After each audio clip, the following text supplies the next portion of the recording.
yang baik sama suaminya ingin bahagia dunia bahagia, yang sekali-kali suka melotot sama lakinya juga ingin bahagia dunia bahagia.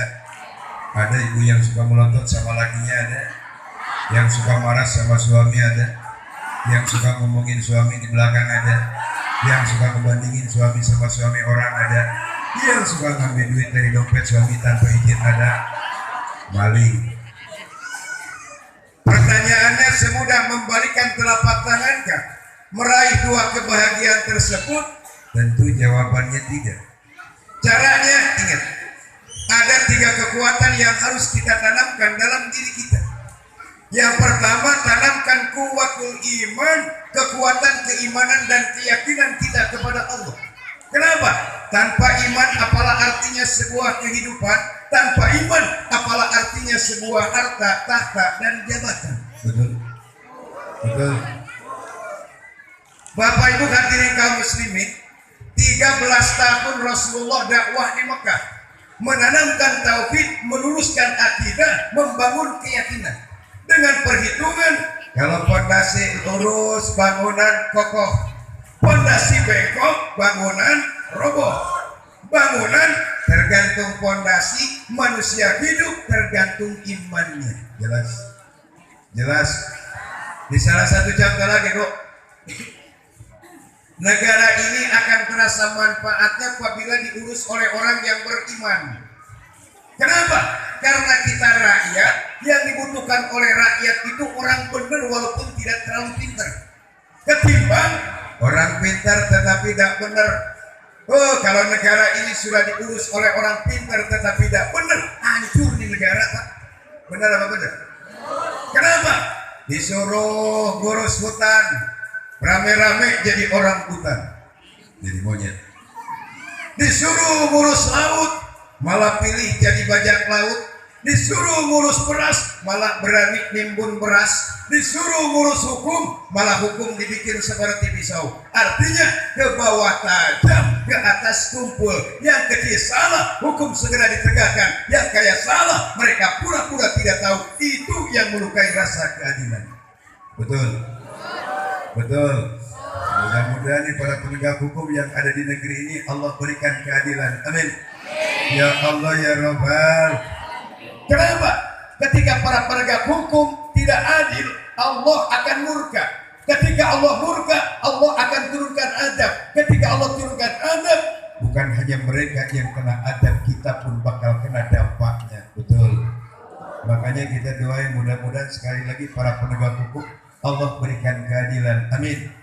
Ya Allah ya Rabbal. Itu yang pertama, iman dulu. Kenapa? Ada pepatah yang mengatakan dengan ilmu hidup akan mudah, dengan seni hidup akan indah, dengan iman hidup akan terarah. Pernah dengar pepatah itu? Dengan ilmu hidup akan mudah. Salah satu contoh dulu tahun 50-an kalau kita mau menunaikan ibadah haji, kalau belum 6 bulan belum pulang, Pak. Kenapa? Perjalanannya kapal laut Mekah Madinah pakai unta. Orang udah pada lupa dulu, baru dia datang. Dulu, kalau sekarang hanya 40 hari. Betul lah, betul. Cuman nunggunya lama. Di Mekahnya tidak seberapa lama, cuman nunggunya lama. Kalau tidak pikir lebih cepat dulu. 1 minggu daftar bisa berangkat walaupun di sananya 6 bulan. Kalau sekarang nunggunya bertahun-tahun. Betul lah, betul. Betul lah, betul. Dengan ilmu hidup akan mudah, dengan seni hidup akan indah. Salah satu contoh, membaca Quran ibadah, dengan seni tilawah akan terasa keindahannya. Betul. Ibu-ibu pakai kerudung, pakai seni ya Bu ya? Ya Bu ya? Pakai baju, pakai seni. Ada ibu yang ngomong, oh saya anti seni. Oke, kalau memang anti seni besok berangkat ke pasar TU. Tujuannya beli kain. Panjangnya 3 meter juga cukup. Warnanya yang putih juga bagus. Sampai rumah gak usah mampir di tukang jahit. Maksudnya langsung bawa masuk kamar pakai bungkus badan. Keluar dari kamar suami bakal berteriak ada pocong di siang bolong. Betul lah, betul. Dengan iman hidup akan tenang. Itu.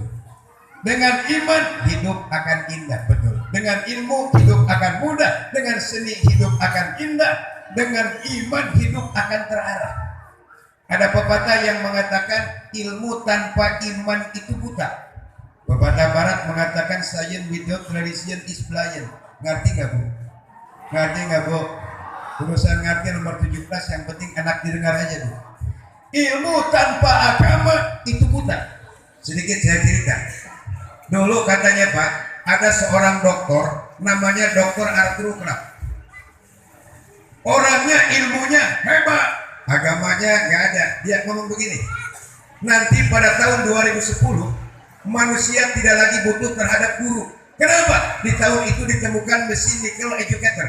Artinya mesin yang bisa ngajar. Berarti pada tahun itu ustadz-ustadz bakal pada bangkrut. Ustadz bangkrut. Ada nggak ustadz bangkrut? Kalau kemarin waktu COVID 2 tahun hampir mau balik guru tikar tuh. Kenapa? Yang undang kagak ada. Tapi alhamdulillah yang namanya mubalik, yang namanya kiai itu laksana kartu asku, nggak ada matinya. Walaupun yang undang nggak ada, yang meninggal banyak. Lumayan buat tahlil terus-terusan. Betul. Hadirin kaum muslimin, kata ke dokter pada tahun 2020 manusia mendekati kecepatan cahaya. Artinya 18 juta kilometer per menit. Pada tahun 2030 manusia bisa melakukan penerbangan antar planet ke planet lain. Pada tahun 2040 manusia bisa melakukan penerbangan antar planet Mars ke planet Jupiter. Puncak kemajuan ilmu pada tahun 2100 manusia tidak perlu mati. Kenapa? Sedemikian jeniusnya para dokter ditemukan sebuah pel anti malakal maut. Kan ngomong dan ngomong begitu. Benar apa benar? Masa iya ada pel anti malakal maut?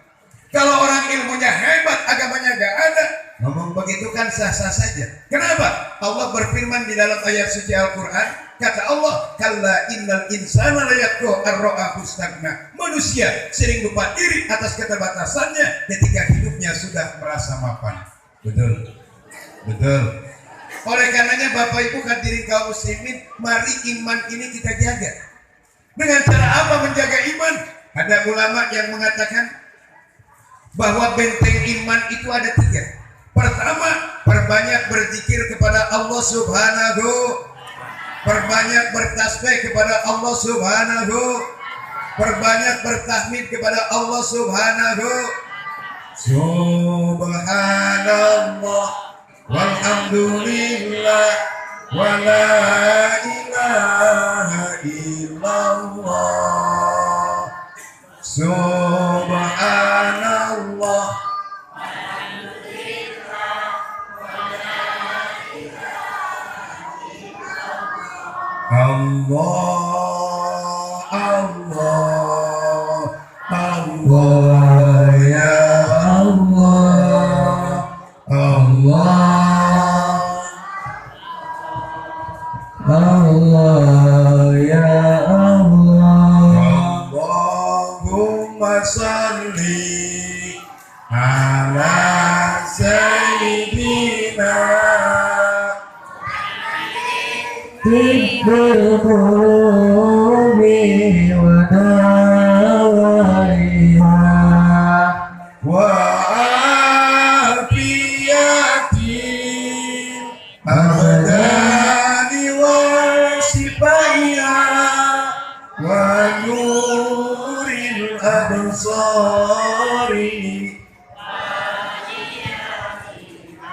wa ala alihi.